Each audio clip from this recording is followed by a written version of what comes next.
Hi, and welcome to Common Denominator, straight up conversations with me, Moshe Popack. Each week I chat with pioneers, innovators, and truly inspirational people from all walks of life to learn the steps they take to turn their ideas into reality. My goal is to empower you to dive in, be bold, and take profound steps toward realizing your own potential. This week's guest is career expert Joe Mullings. A recent report by Monster.com indicates a whopping 95% of workers are considering leaving their jobs. If you're in that category, Joe has expert advice on what to consider before submitting your resignation. And if you're an employer, Joe can help you keep your workforce happy. That and more, next. This is Common Denominator, straight up conversations with Moshe Popack. Now, here's Moshe. Hi, Joe. Hey, Moshe, how are you? Welcome to the show. Thanks for having me. Beautiful studio. Thank you so much. So tell us about the work you do at Mullings Group, basically where you provide hiring strategies for Google, Johnson & Johnson, major Fortune 100 companies. So we've been at it for 30 years. We are the world's largest executive search firm. That's one of our businesses. And specifically, we're in the med tech, health tech industry. So all of the technologies that are making their way to saving and extending lives that have not quite gone through the FDA yet and are being backed by private equity and venture capital, we put those companies together and then bring them out to the market. I want to ask you, there's an article on Monster.com. They interviewed 649 U.S. workers, where 95% of those people interviewed are thinking about quitting their job. What do you think about that? You know, it's been referred to as the Great Resignation, right? That's what the press is putting on that, mainstream press is putting it. And it would be interesting to know, of those 695, what their current career trajectories were in the first place. Were they hourly workers? Were they gig economy workers? Were they lawyers? Were they, accountants? But what we have seen, and this is based on thousands of conversations we've had since March of 2020, is that you've got a category of people who were in a career that they weren't happy in the first place, and they had a chance to put it on pause and had the opportunity to be home with their loved ones or home by themselves, but do deep thinking and think, is this where we wanted to go? So that's one category.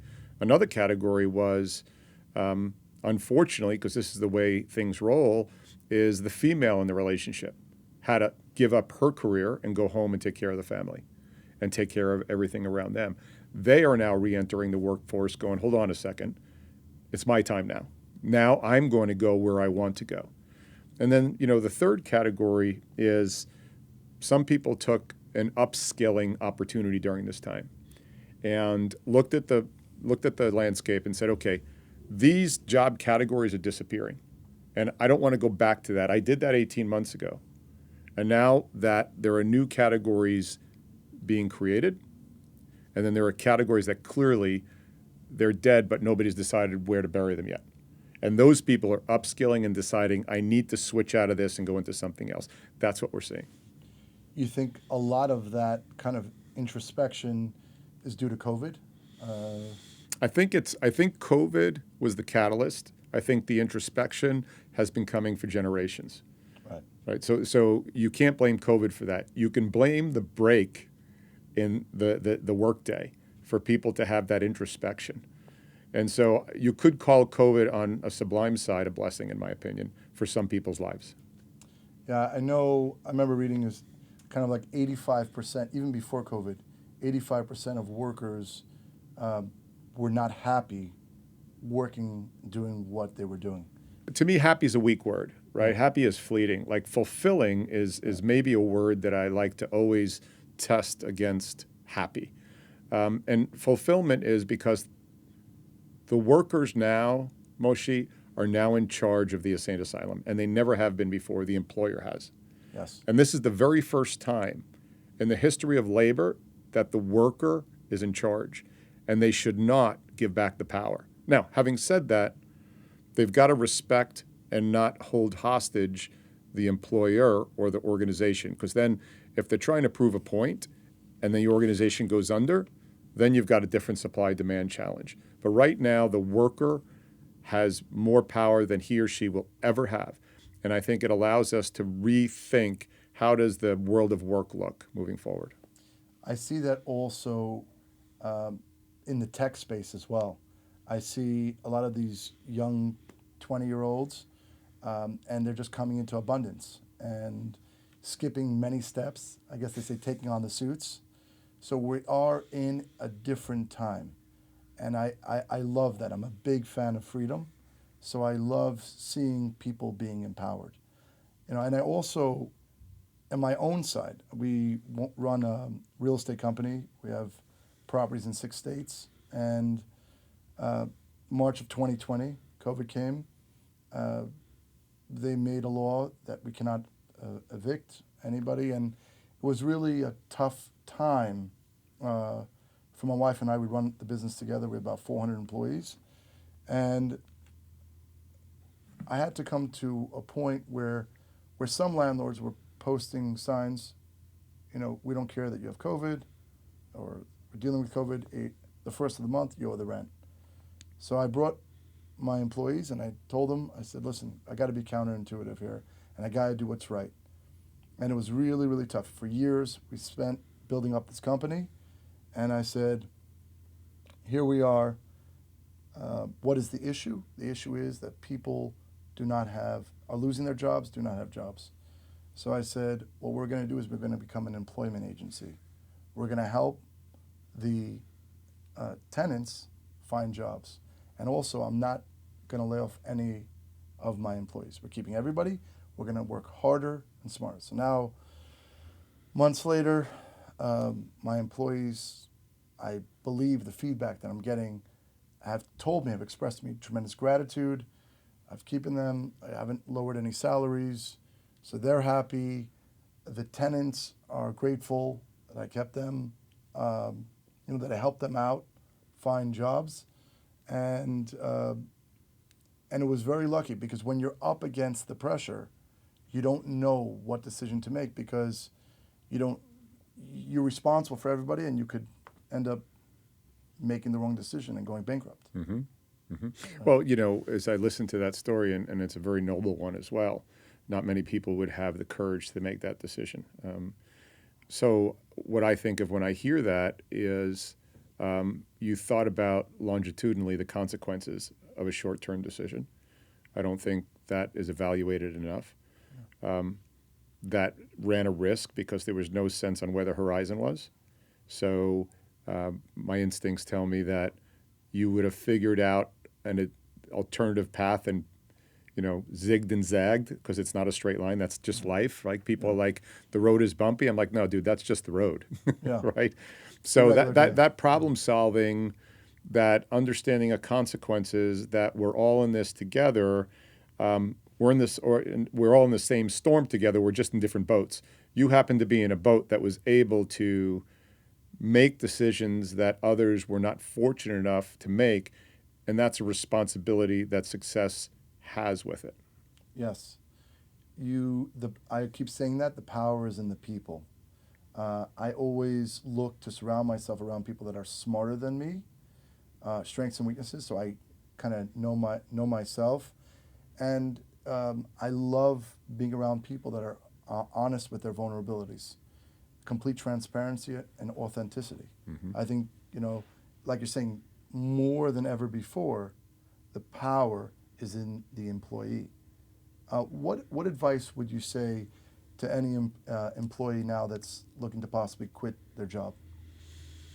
Well, it's always easier to look for a job when you have one. So that's one. So there's a couple bullet points here. That's one.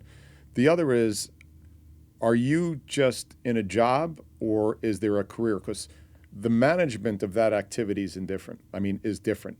If you're architecting a career, those choices and those discussions you must have with those and those around you are dynamically different if you're just looking to go as a job transaction to a job. I'm not saying either one is better, but they're different decision points. But for both is look for a job when you have a job. Because if you don't have a job, or you quit a job and you go to look for one, the worst thing you can do is make a decision out of desperation.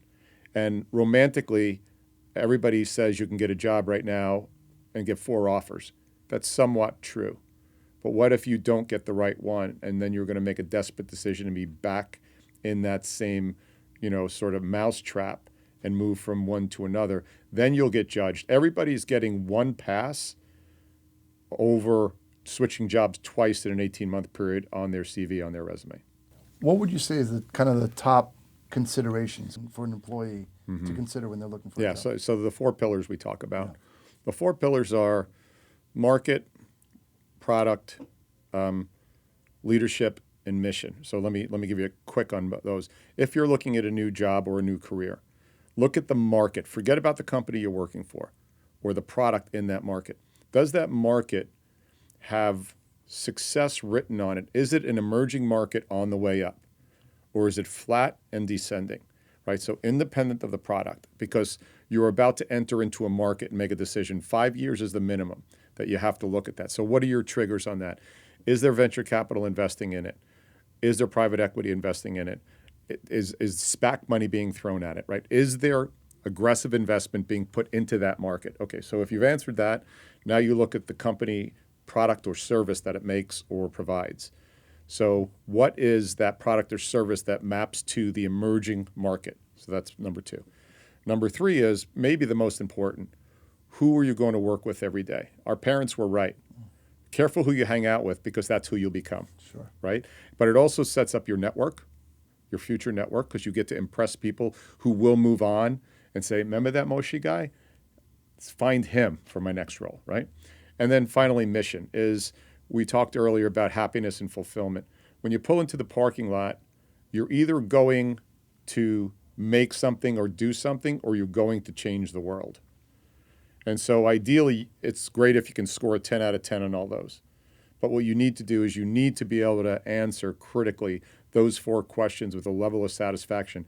If there's a major gap in any of those, it's highly likely there's going to be an internal dissonance sooner than later. Sure. And then from moving forward, kind of from the employer's perspective, what can they do to make their employees happy? So the message I always share with all of my partners, employers, and I've worked with thousands over the years, and some of the biggest names in industry, and some of the smallest names in industry that are some of the biggest names now, is you've got to be able to sit across the table from that individual and show them who they might become when they come to work at your company. You need to find out, who do you want to be? If I'm interviewing somebody, I'm like, who do you want to be? And then what I want to do is be able to show you with evidence and opportunity on how you might be able to become the person that you know. The universe whispered in your ear one day, right? And we were talked out of it. We were talked out of it over our dinner table, some of us, by our aunts or uncles, by our guidance counselor. The universe whispered in your ear one day. And you know who you could be. Stop talking yourself out of it. And then once an employer can explain how they might become or be set on a journey for the next 4 years as we work together, that you can go ahead and start to layer that on top in your journey to whoever you want to be. The employers that crack that with intention and honesty end up having the best people come into their company, retain them for the longest time, and those people never show up at work. They show up to create something new and change the world. That is the number one thing. Be able to answer in an interview, who will I become when I work for you? I love that, because I always tell my wife, if I had the greatest dream for my children, I have 9 children, is setting them up to figure out who they are. It's not about me. It happens to be the universe blessed us with these children, but they're not me or my wife. They are their own entity, right? Independent. So if they can figure out, and this is hard, many adults, many people don't know who they are. It's that lifelong journey. Like you're saying, whisper, what the universe whispered in your ear.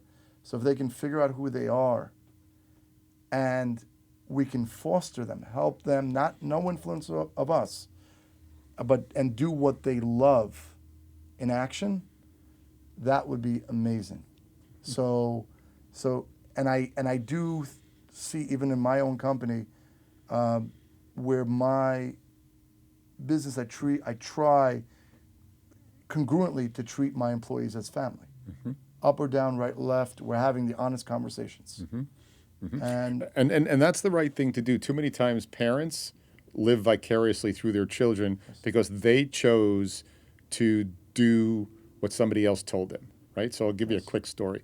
My son's going to university. He's in his second year. Very smart young man.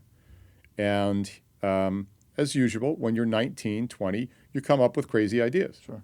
And so he came home and he said, I think I want to open up a restaurant. We have a home in Telluride, Colorado. And he said, I want to open up a restaurant. My wife said, okay. Well, what's it about? Well, we want to sell CBD infused food, right? Right. So her first reaction, my first reaction is fun, but what? So we had to stand back for a second. We said, great, got it. Do me a favor. We can finance it, or we can find somebody who can finance it, but only if you can come to me with a business plan, all the licenses, tell me what the menu is going to be, and then manage a food cart on the streets of Telluride for 1 year. So that's allowing the child to pursue their dream, but make sure it's not a whim, right? And that's the balance. Otherwise, you can end up with an undisciplined child because you said, well, I'm going to let you become who you want to become. Correct. We have a responsibility as a parent to know that the world knows it owes you nothing. yes. And so it's testing the sincerity and commitment of the child without just saying, go be you. So it's interesting with my 15-year-old and 13-year-old boys. Well, I just wanted to start them. We helped finance a vending machine. And I wanted to see you talk about that discipline, right? Here you are. I always think about business as either two things. It's either a service or a widget. You're doing one of the two. And it's all just people. It's people doing things. And to that commitment, are you going to go to Costco? Are you going to pick up the items? Are you going to fill the vending machine? I don't, they're like, oh, we're only making $20 a week. I just said it doesn't matter. That discipline, I want to see, do you have what it takes to show up every single day with intention? That's right. Yeah. Show up every day with a plan, with intention, outcomes, and what we look for. Discipline is the word we use a lot, but maybe more importantly, and you'll understand this very deeply, I know that, is are you able to consciously sacrifice? Sacrifice going to play basketball with your friends versus go over and service the machine. Sacrifice sleeping in when you know on Saturday morning you need to be first at Costco because you might have been able to turn that machine twice on a weekend because you knew where it was. So discipline is very important. Yes. Having said that, sacrifice aligned with discipline, I think, is the superpower. So I appreciate that. And I know you also host and produce True Future. Mm-hmm. Yeah, so True Future, I'm super proud of that.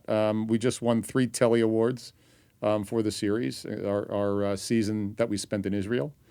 So the best way for me to keep this podcast within the time limits is think of Parts Unknown with Anthony Bourdain, where he traveled the world, people, places, things, under the guise of exploring food.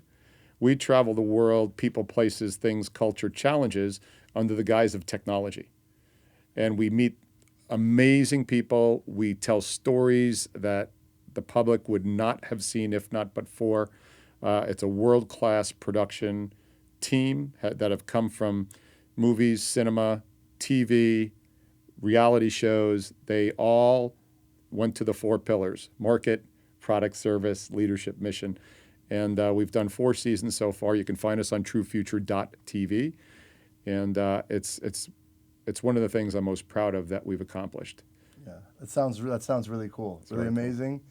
And then if people want to reach out to you professionally, how can they do that? Sure. So you can go to joemullings.com. You can find me on LinkedIn, which is my biggest platform because of my career under Joe Mullings. And I am pretty good at answering every single email that comes in. My chief of staff is here with me. She can attest to that. She yells at me all the time. She says, why are you answering all these emails? So listen, I've been given a great opportunity and a great platform, and it's called social media because it's meant to be interactive, not one way. Yeah, so I appreciate that. And I want to say thank you so much for sharing your story. Thank you for what you do, and thank you for joining the show. Appreciate the opportunity. Thank you, my friend. Thank you very much. Thanks for listening to the Common Denominator podcast. Join us next week for another inspiring, impactful, and empowering conversation. To learn more about Moshe, head to MoshePopack.com. If you enjoyed this episode, feel free to share it. And we'd be grateful if you could rate, review, and subscribe to the show.